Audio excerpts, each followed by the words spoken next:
जय श्री कृष्ण। अथ पंचमोऽध्यायः। धुंधकारी को प्रेत योनि की प्राप्ति और उससे उद्धार। सूत जी कहते हैं, सौनक जी, पिता की वन चले जाने पर एक दिन धुंधकारी ने अपनी माता को बहुत पीटा और कहा, बता धन कहाँ रखा है, नहीं तो अभी तेरी लोआटी जलती लकड़ी से खबर लूंगा। उसकी इस धमकी से डरकर और पुत्र के उपद्रवों से दुखी होकर वह रात्रि के समय कुएं में जा गिरी और इसी से उसकी मृत्यु हो गई। योगनिष्ठ गोकर्ण जी तीर्थ यात्रा के लिए निकल गए।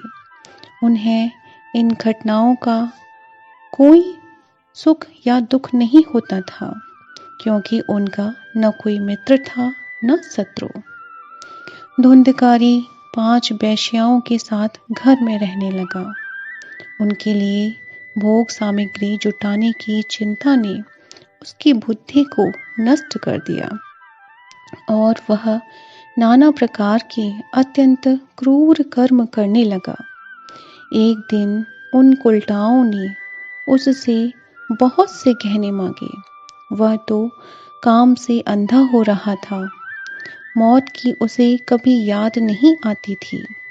बस उन्हें जुटाने के लिए वह घर से निकल पड़ा। वह जहां तहां से बहुत सा धन चुराकर घर लौट आया तथा उन्हें कुछ सुंदर वस्त्र और आभूषण ला कर दिए। चोरी का बहुत माल देखकर रात्रि के समय स्त्रियों ने विचार किया कि यह नित्य ही चोरी करता है, इसलिए इसे किसी दिन अवश्य राजा पकड़ लेगा। राजा यह सारा धन छीनकर इसे निश्चय ही प्राण दंड देगा। जब एक दिन इसे मरना ही है, तब हम ही धन की रक्षा के लिए गुप्त रूप से इसको क्यों न मार डालें। इसे मार कर हम इसका माल मता लेकर जहां कहीं चली जाएंगी। ऐसा निश्चय कर उन्होंने सोए हुए धुंधकारी को रस्सियों से कस दिया और उसके गले में फांसी लगाकर उसे मारने का प्रयत्न किया। इससे जब वह जल्दी न मरा तो उन्हें बड़ी चिंता हुई। तब उन्होंने उसके मुख पर बहुत से दहकते अंगारे डाले। इससे वह अग्नि की लपटों से बहुत छटपटाकर मर गया। उन्होंने उसके शरीर को एक गड्ढे में डालकर गाड़ दिया। सच है, स्त्रियां प्रायः बड़ी दुस्साहसी होती हैं। उनके इस कृत्य का किसी को भी पता न चला। लोगों के पूछने पर कह देती थीं कि हमारे प्रियतम पैसे के लोभ से अब की बार कहीं दूर चले गए हैं, इसी वर्ष के अंदर लौट आएंगे। बुद्धिमान पुरुष को दुष्टा स्त्रियों का कभी विश्वास न करना चाहिए। जो मूर्ख इनका विश्वास करता है उसे दुखी होना पड़ता है। इनकी वाणी तो अमृत के समान कामियों के हृदय में रस का संचार करती है, किंतु हृदय छुरे के धार के समान तीक्ष्ण होता है। भला इन स्त्रियों का कौन प्यारा है? वे उल्टाएं धुंधकारी की सारी संपत्ति समेटकर वहां से चंपत हो गईं। उनके ऐसे न जाने कितने पति थे और धुंधकारी अपने कुकर्मों के कारण भयंकर प्रेत हुआ। वह बवंडर के रूप में सर्वदा 10 दिशाओं में भटकता रहता था तथा शीत घाम से संतप्त और भूख प्यास से व्याकुल होने के कारण हाँ देव चिल्लाता रहता था, परंतु उसे कहीं भी कोई आश्रय न मिला। कुछ काल बीतने पर गोकर्ण ने भी लोगों के मुख से धुंधकारी की मृत्यु का समाचार सुना। तब उसे अनाथ समझकर उन्होंने उसका गया जी में श्राद्ध किया और भी जहां जहां वे जाते थे उसका श्राद्ध अवश्य ही करते थे। इस प्रकार घूमते घूमते गोकर्ण जी अपने नगर में आए और रात्रि के समय दूसरों की दृष्टि से बचकर सीधे अपने घर के आंगन में सोने के लिए पहुंचे। वहां अपने भाई को सोया देख आधी रात के समय धुंधकारी ने अपना बड़ा विकट रूप दिखाया। वह कभी भेड़ा, कभी हाथी, कभी भैंसा, कभी इंद्र और कभी अग्नि का रूप धारण करता अंत में वह मनुष्य के आकार में प्रकट हुआ। ये विपरीत अवस्थाएं देखकर गोकर्ण ने निश्चय किया कि यह कोई दुर्गति को प्राप्त हुआ जीव है। तब उन्होंने उससे धैर्यपूर्वक पूछा। गोकर्ण ने कहा, तू कौन है? रात्रि के समय ऐसे भयानक रूप क्यों दिखा रहा है? तेरी यह दशा कैसे हुई? हमें बता तो सही। तू प्रेत है, पिशाच है अथवा कोई राक्षस है? सूत जी कहते हैं, गोकर्ण के इस प्रकार पूछने पर वह बार बार जोर जोर से रोने लगा। उसमें बोलने की शक्ति नहीं थी, इसलिए उसने केवल संकेत मात्र किया। तब गोकर्ण जी ने अंजलि में जल लेकर उसे अभिमंत्रित करके उस पर छिड़का। इससे उसके पापों का कुछ शमन हुआ और वह इस प्रकार कहने लगा। प्रेत बोला, मैं तुम्हारा भाई हूँ, मेरा नाम है धुंधकारी। मैंने अपने ही दोष से अपना ब्राह्मणत्व नष्ट कर दिया। मेरे कुकर्मों की गिनती नहीं की जा सकती। मैं तो महान अज्ञान के चक्कर काट रहा था। इसी से मैंने लोगों की बड़ी हिंसा की। अंत में उल्टा स्त्रियों ने मुझे तड़फा तड़फा कर मार डाला। इसी से अब प्रेत योनि में पड़कर यह दुर्दशा भोग रहा हूँ। अब दैववश कर्मफल का उदय होने से मैं केवल वायु भक्षण करके जी रहा हूँ। भाई, तुम दया के समुद्र हो, अब किसी प्रकार जल्दी ही मुझे इस योनि से छुड़ाओ। गोकर्ण ने धुंधकारी की सारी बातें सुनी और तब उससे बोले। गोकर्ण जी ने कहा, भाई, मुझे इस बात का बड़ा आश्चर्य है। मैंने तुम्हारे लिए विधि पूर्वक गया जी में पिंडदान किया, फिर भी तुम प्रेत योनि से मुक्त कैसे नहीं हुए? यदि गया श्राद्ध से भी तुम्हारी मुक्ति नहीं हुई, तब इसका और कोई उपाय ही नहीं है। अच्छा, तुम सब बात खोल कर कहो, मुझे अब क्या करना चाहिए? प्रेत ने कहा, मेरी मुक्ति सैकड़ों गया श्राद्ध करने से भी नहीं हो सकती। अब तो तुम इसका कोई और उपाय सोचो। प्रेत की यह बात सुनकर गोकर्ण ने बड़ा आश्चर्य हुआ। वे कहने लगे, यदि सैकड़ों गया श्राद्धों से भी तुम्हारी मुक्ति नहीं हो सकती, तब तो तुम्हारी मुक्ति असंभव ही है। अच्छा, अभी तो तुम निर्भय होकर अपने स्थान पर रहो। मैं विचार करके तुम्हारी मुक्ति के लिए कोई दूसरा उपाय करूंगा। गोकर्ण की आज्ञा पाकर धुंधकारी वहां से अपने स्थान पर चला आया। इधर गोकर्ण ने रात भर विचार किया, तब भी उन्हें कोई उपाय नहीं सूझा। प्रातःकाल उनको आया देख लोग प्रेम से उनसे मिलने आए। तब गोकर्ण ने रात में जो कुछ जिस प्रकार हुआ था वह सब उन्हें सुना दिया। उनमें जो लोग विद्वान, योगनिष्ठ, ज्ञानी और वेदज्ञ थे, उन्होंने भी अनेक शास्त्रों को उलट पलट कर देखा, तो भी उसकी मुक्ति का कोई उपाय न मिला। तब सबने यही निश्चय किया कि इस विषय में सूर्य नारायण जो आज्ञा करें वही करना चाहिए।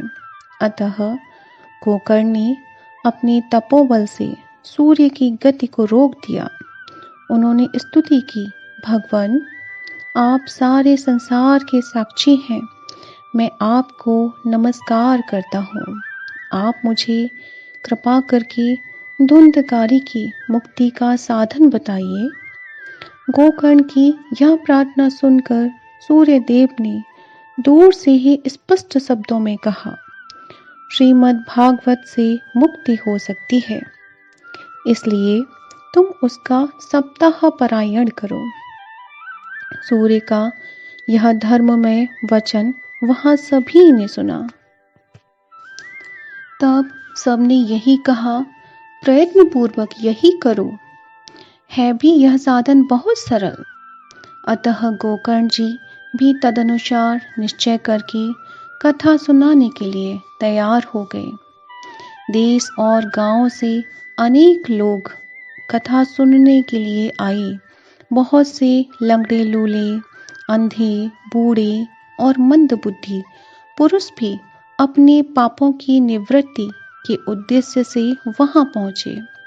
इस प्रकार वहां इतनी भीड़ हो गई कि उसे देखकर देवताओं को भी आश्चर्य होता था।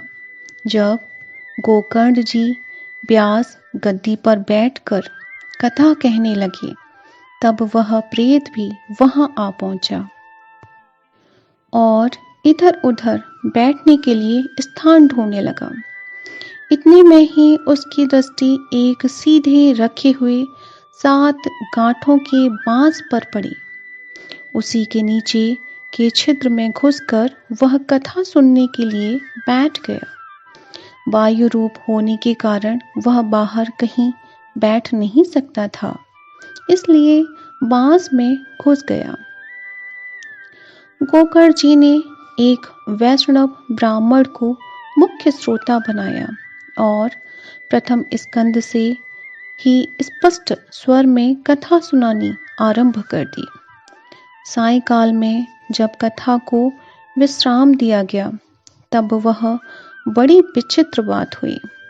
वहां सभासदों की देखते देखते उस बांस की एक गांठ तड़ तड़ शब्द करती हुई फट गई। इसी प्रकार दूसरे दिन सायंकाल में दूसरी गांठ फटी और तीसरे दिन उसी समय तीसरी। इस प्रकार 7 दिनों में 7 गांठों को फोड़कर धुंधकारी 12 स्कंदों के सुनने से पवित्र होकर प्रेत योनि से मुक्त हो गया और दिव्य रूप धारण करके सबके सामने प्रकट हुआ। उसका मेघ के समान श्याम शरीर पीतांबर और तुलसी की मालाओं से सुशोभित था तथा सिर पर मनोहर मुकुट और कानों में कमनीय कुंडल झिलमिला रहे थे। उसने तुरंत अपने भाई गोकर्ण को प्रणाम करके कहा, भाई तुमने कृपा करके मुझे प्रेत योनि की यातनाओं से मुक्त कर दिया। यह प्रेत पीड़ा का नाश करने वाली श्रीमद् भागवत की कथा धन्य है तथा श्री कृष्णचंद्र के धाम की प्राप्ति कराने वाला इसका सप्ताह पारायण भी धन्य है। जब सप्ताह श्रवण का योग लगता है, तब सब पाप थर्रा उठते हैं कि अब यह भागवत की कथा जल्दी ही हमारा अंत कर देगी। जिस प्रकार आग गीली, सूखी, छोटी, बड़ी सब तरह की लकड़ियों को जला डालती है, उसी प्रकार यह सप्ताह श्रवण मन, वचन और कर्म द्वारा किए हुए नए, पुराने, छोटे, बड़े सभी प्रकार के पापों को भस्म कर देता है। विद्वानों ने देवताओं की सभा में कहा है कि जो लोग इस भारतवर्ष में श्रीमद् भागवत की कथा नहीं सुनते, उनका जन्म वृथा ही है। भला मोहपूर्वक लालन पालन करके यदि इस अनित्य शरीर को हष्ट पुष्ट और बलवान भी बना लिया, तो भी श्रीमद् भागवत की कथा सुने बिना इसका क्या लाभ हुआ। अस्थियां ही इस शरीर के आधार स्तंभ हैं। नस नाड़ी रूप रस्सियों से यह बंधा हुआ है। ऊपर से इस पर मांस और रक्त थोप कर इसे चर्म से मढ़ दिया गया है। इसके प्रत्येक अंग में दुर्गंध आती है, क्योंकि है तो यह मल मूत्र का भांड ही। वृद्धावस्था और शोक के कारण यह परिणाम में दुखमय ही है। रोगों का तो घर ही ठहरा। यह निरंतर किसी न किसी कामना से पीड़ित रहता है। कभी इसकी तृप्ति नहीं होती। इसे धारण किए रहना भी एक भार ही है। इसके रोम रोम में दोष भरे हुए हैं और नष्ट होने से इसे एक क्षण भी नहीं लगता। अंत में यदि इसे गाड़ दिया जाए तो इसके कीड़े बन जाते हैं। कोई पशु खा जाता है तो यह विष्टा हो जाता है, और अग्नि में जला दिया जाता है तो भस्म की ढेरी हो जाता है। ये तीन ही इसकी गतियां बताई गई हैं।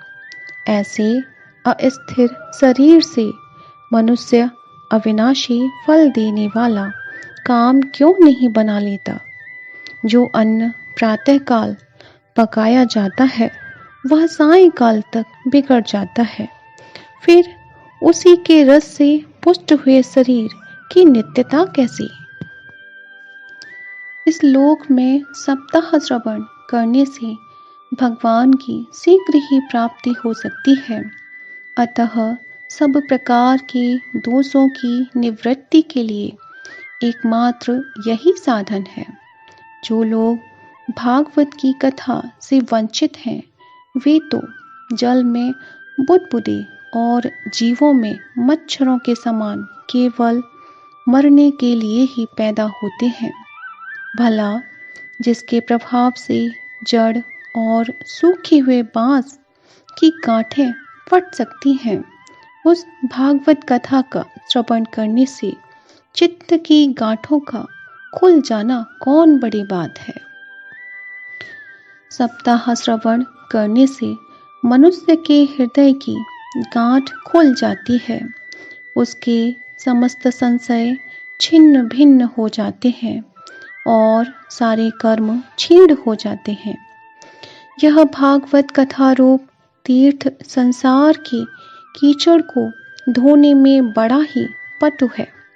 विद्वानों का कथन है कि जब यह हृदय में स्थित हो जाता है तब मनुष्य की मुक्ति निश्चित ही समझनी चाहिए।